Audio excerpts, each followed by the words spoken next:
The United States and Iran report progress after Swiss talks.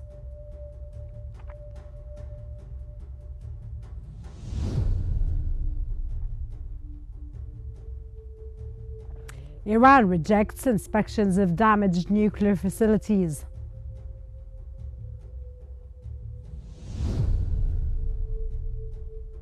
And Putin says Europe is openly preparing for war.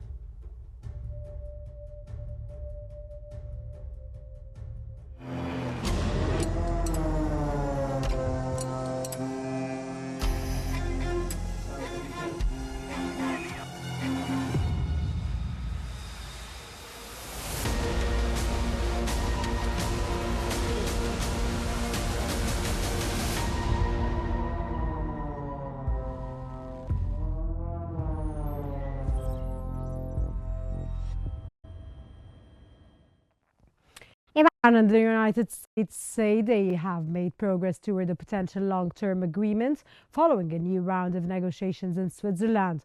Iran's ambassador to the United Nations in Geneva said discussions in Bergen's talk produced positive results, with both sides agreeing on a roadmap aimed at reaching a permanent agreement within 60 days. The talks build on last week's interim memorandum that ended more than 3 months of conflict between both countries.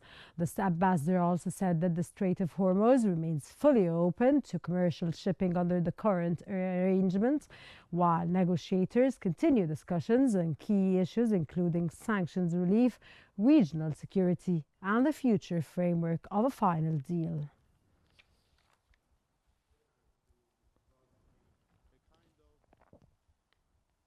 U.S. President Donald Trump says Washington is unlikely to reimpose a naval blockade on Iran as negotiations continue.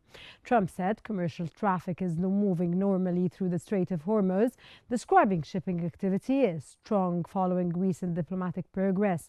He added that U.S. naval forces will remain in the region as a precaution, but suggested a return to blockade measures is not currently being considered.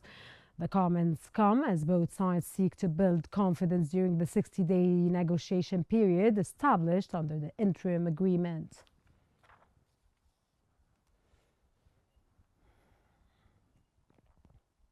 Despite the diplomatic momentum, major differences remain over the nuclear file. Iranian Foreign Minister spokesman Ismail Baqai has said Tehran has not agreed to international inspections of damaged nuclear facilities and has no plans to invite inspectors back in the country. The remarks contradict statements by President Donald Trump, who says Iran has expected extensive nuclear transparency measures.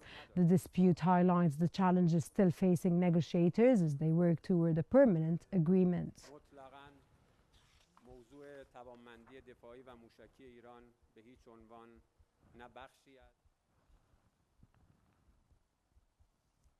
Even as differences persist over the nuclear file, diplomatic engagement between Iran and regional partner continues.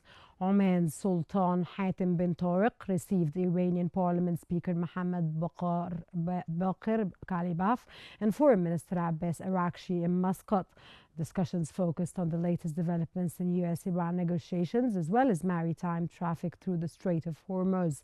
The meeting comes as commercial shipping continues to recover and regional actors work to support stability in one of the world's most strategic, important waterways.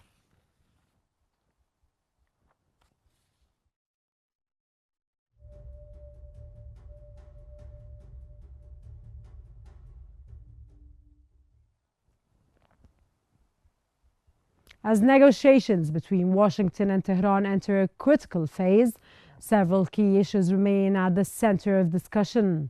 Here's a look at what's currently on the table.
Diplomatic efforts between Washington and Tehran are gaining momentum, with negotiators reporting progress on a potential long-term agreement, while key disputes over the nuclear file remain unresolved.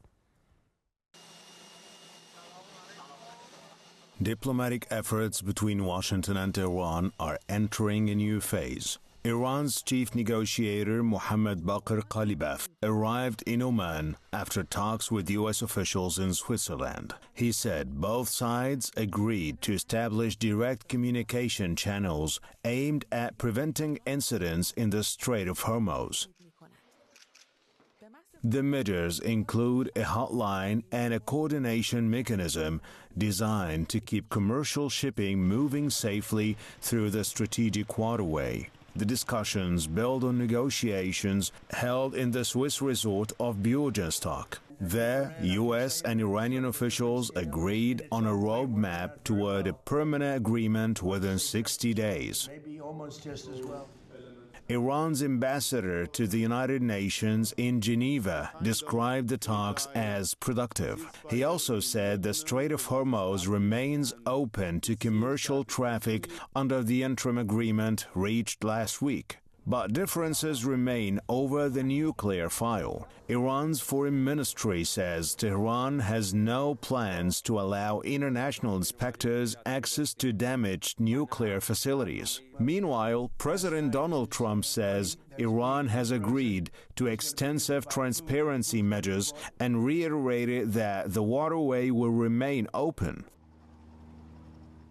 U.S. naval forces, however, will stay in the region while negotiations continue. The coming weeks are expected to determine whether the current understanding can evolve into a broader and more durable agreement. Beyond the Hormuz file, Iran is also highlighting Lebanon as a key component of its negotiations with Washington. Iranian lawmaker Ibrahim Razai says Tehran will not back down from the ceasefire in Lebanon, describing it as a red line in ongoing negotiations with the United States. He also reaffirmed Iran's support for preserving stability in Lebanon and stressed that developments on the Lebanese front remain closely linked to the broader diplomatic track between Washington and Tehran. His comments underscored the extent to which regional security issues continue to shape efforts to reach a more comprehensive agreement.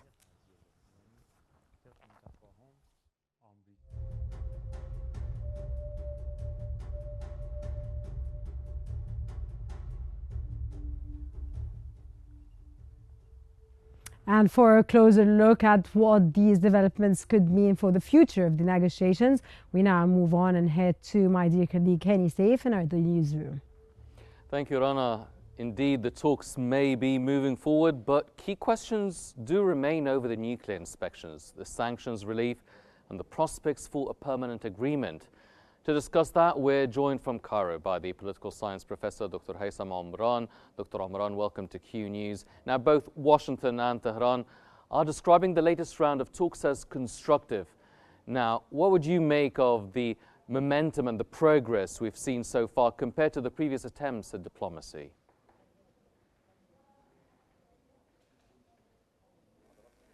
First of all, greetings to you and to the viewers of Q News. The descriptions can be positive, such as constructive. Being stated by Washington and Tehran is very positive for the negotiations. It is an attempt to de-escalate the situation and also affect the dynamics of relations between the two parties, managing crises for more wide broad diplomacy compared to previous talks. The current ones have different and heavier weight. Before, the Iranian-US negotiations were only about the nuclear program in an isolated manner, and they were only about prisoner exchange and freeing the frozen funds without tying them to the files and issues of the region. And now we are witnessing a quantitative leap.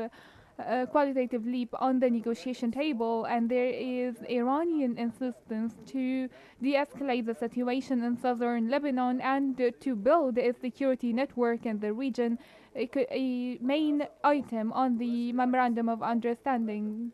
This can also for the Strait of Hormuz cannot be detached from the confrontation fronts in Levant. We'll talk about the Strait of Hormuz next, but it is the biggest contradiction appears to be over the nuclear inspections. The US says Iran agreed to international inspectors to go and check the nuclear sites. Iran said it didn't agree to such things. So how serious is this disagreement? Could it derail the negotiations altogether?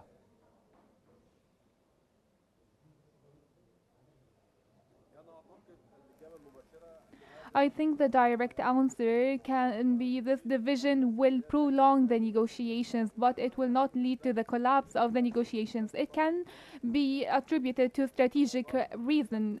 The local and the negotiations are really phased, and there is the 60-day relief of sanction for Iran to buy goods from Qatar, which means that Iran, when it really holds to its situation when it comes to the nuclear inspection, will bring back the maritime blockade, but it's a bargaining chip at the moment. Also, separating the inspections from the political arena is not completely the right thing to do here.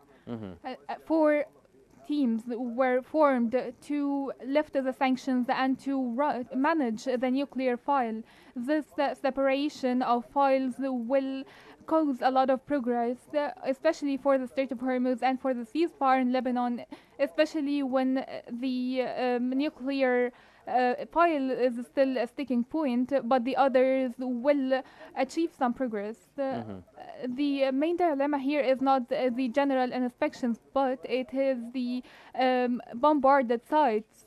The surprising and prompt inspections are not the solution here, but the IAEA must make sure that there is no leak of any radioactive substances in these bombarded sites. You've mentioned the Strait of Hormuz, and it's definitely a central part of these discussions. How important is keeping the waterway open to the success of any final agreement? Is it a deal breaker?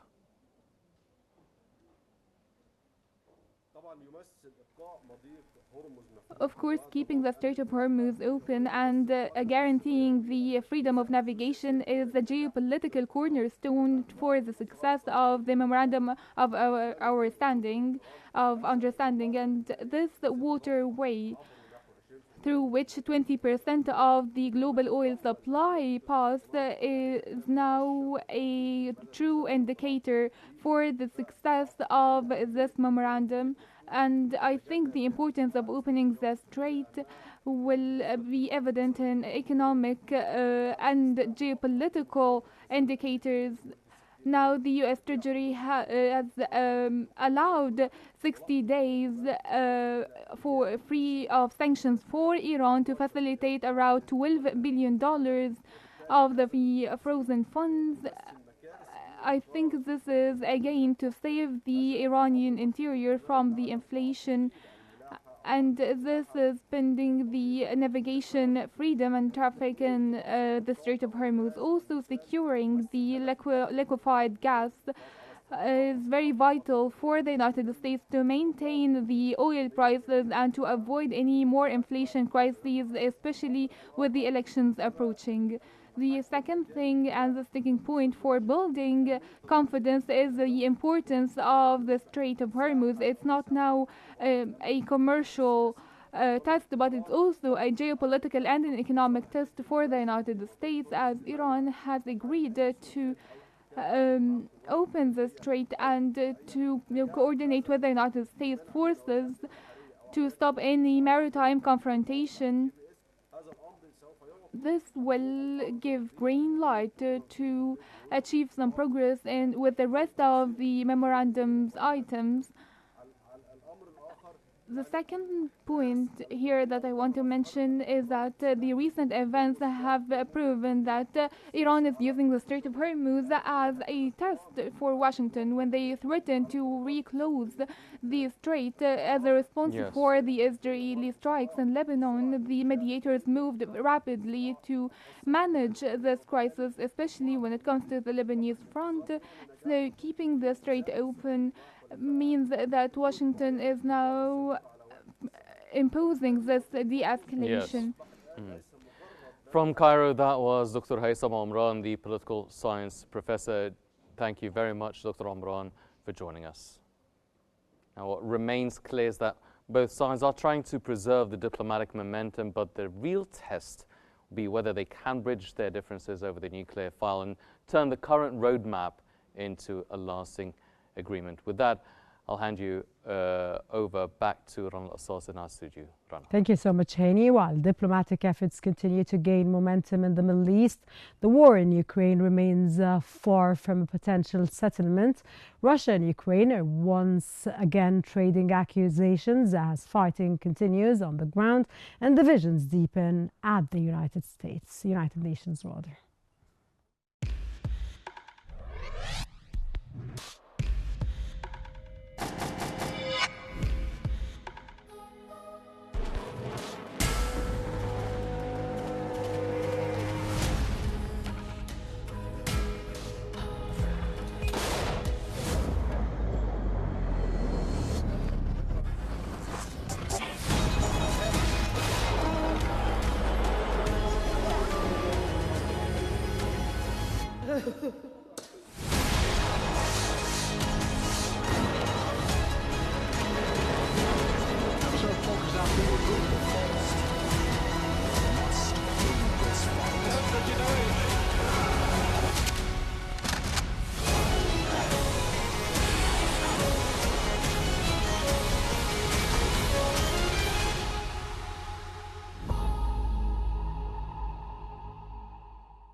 Russian President Vladimir Putin says Europe is openly preparing for war as tensions between Moscow and the West continue to increase. Speaking during a ceremony at the Kremlin, Putin pointed to what he described as Europe's massive rearmament program, arguing that several countries are accelerating military preparations with support from Washington. The Russian leader also accused Ukraine of stepping up attacks on Russian infrastructure in an effort to destabilize the country, claiming the operations are being carried out with Western backing. The remarks come amidst growing security concern following a major attack that targeted facilities in and around Moscow last week.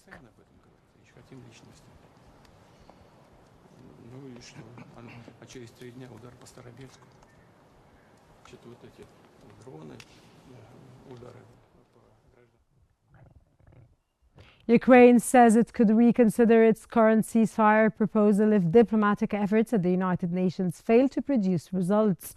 Speaking before the UN Security Council, Ukraine's ambassador to the United Nations said Kyiv remains ready for direct negotiations with Russia, aimed at achieving what he described as a just and lasting peace. However, he warned that Ukraine's patience is not unlimited and suggested the government could revise its proposal for a ceasefire along the current front lines if the Security Council fails to back calls for a full and unconditional halt to the fighting.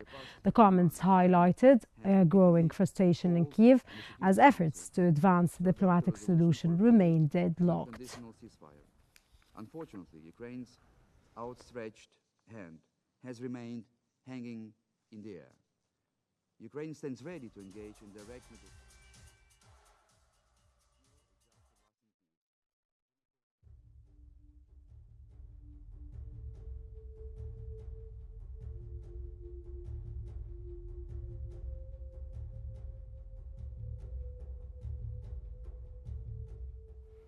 And on a lighter note, and moving to the FIFA World Cup, the race for a place in the World Cup knockout rounds is heating up, with several teams that are already booking their sport spots and other fighting to stay alive. For the latest, here's Hani Saif in our newsroom. Hani? Thanks, Rana. That's very true. Big names, big results, and the first qualification tickets are being punched. Argentina, France and Norway are through to the round of 32, while the battle for the remaining places continues across the tournament. Here's a roundup of today's top World Cup stories, so stay tuned.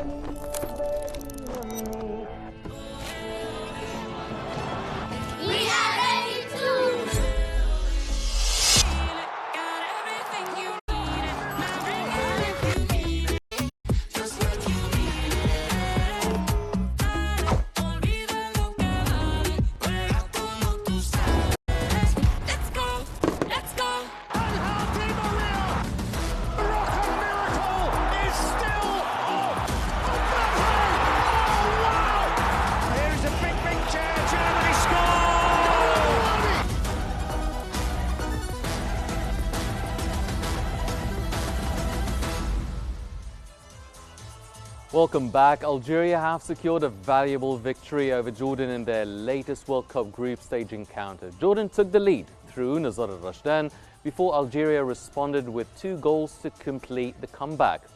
Nadir bin Bouali leveled the score before Amin Gouiri netted the winner for the Desert Warriors.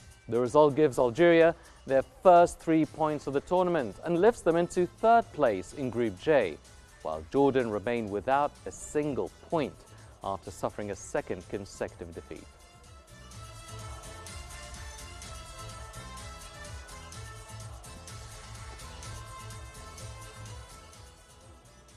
Lionel Messi has sent Argentina into the World Cup knockout stage with a match to spare.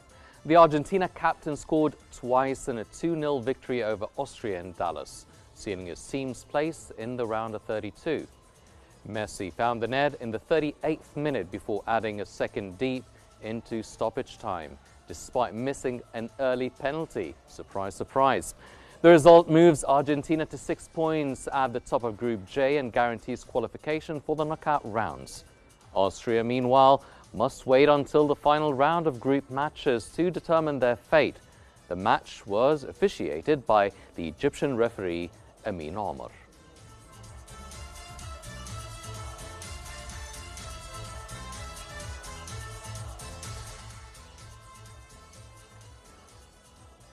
France have joined Argentina in securing a place in the World Cup knockout stage after a convincing victory over Iraq. Kylian Mbappe scored twice as the French side defeated Iraq 3-0 to seal qualification for the round of 32. Mbappe opened the scoring before adding a 2nd, while Ousmane Dembele completed the victory with France's 3rd goal of the match. The result moves Les Bleus onto 6 points at the top of Group I and guarantees their place in the knockout rounds. Iraq, meanwhile, remain bottom of the group without a point after 2 matches.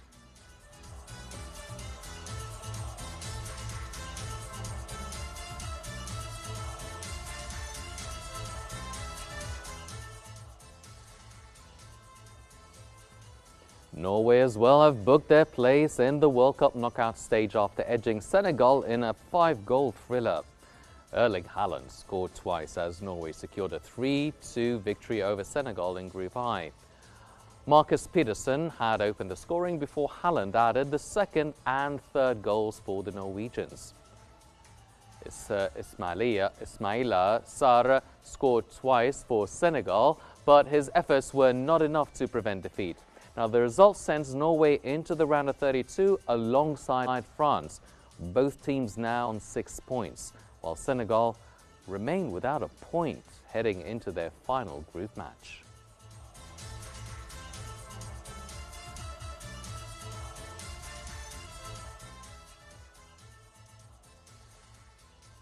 Don, Cristiano Ronaldo and Portugal will be looking to get their World Cup campaign back on track when they face Uzbekistan later today.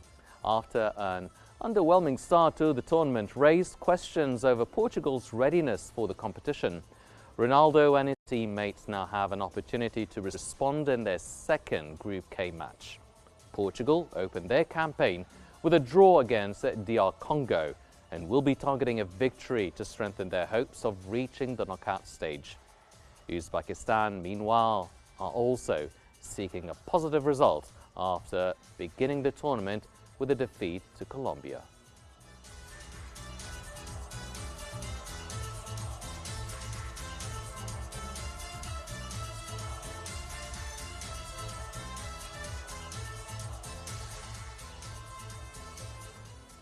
Those were the latest developments from the World Cup. Now back to Ronald Assas in our studio with a recap of today's main headlines. Thank you so much, Hani, for updating us on the ongoings. Before we move on, here's a recap of the top stories making headlines this hour. The United States and Iran report progress after Swiss talks.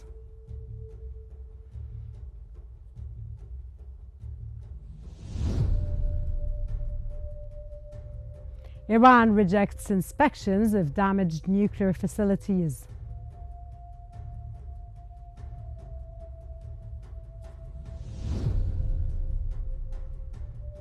And Putin says Europe is openly preparing for war.